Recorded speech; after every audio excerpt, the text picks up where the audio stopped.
Hello, I'm going to show you how HMRC registered tax agents can file MTD quarterly submissions for self-employed clients from our software using the 123 Sheets bookkeeping spreadsheet.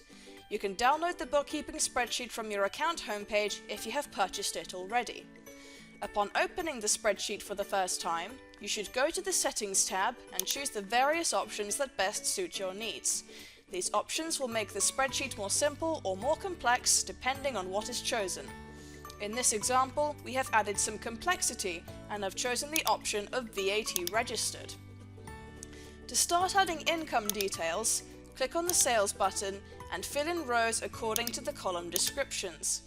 Most of the data can be freely typed in, but you can also paste bank transactions you or your client might have downloaded from their online banking website. The process is the same for the Purchases and Other Entries tabs.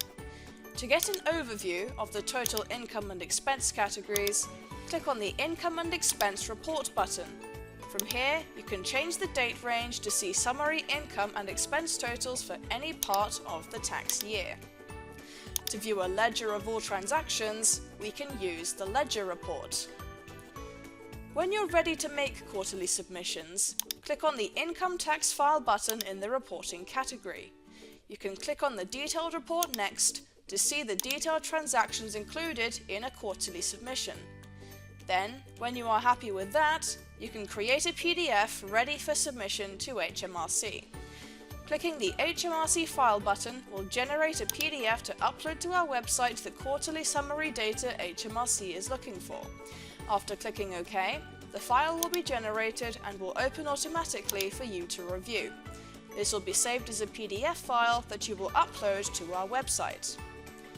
From here, go back to our website, log in, and go to the relevant client. In this filing example, we'll show you how to make an amended quarterly submission. So, click on the History tab and click Amend to file the resubmission. Since I used the bookkeeping spreadsheet to create the file to be submitted, I need to select 123 Sheets PDF. Then, you upload the file by dragging and dropping, clicking File and then Show Figures, or click Choose File, find the PDF in the pop-up and upload it. The uploaded figures will be shown. Check the date is correct, tick the confirmation box and click File. You will get a pop-up notifying you of HMRC's acceptance of the return. Thank you for watching and feel free to try out our demo and set up an account.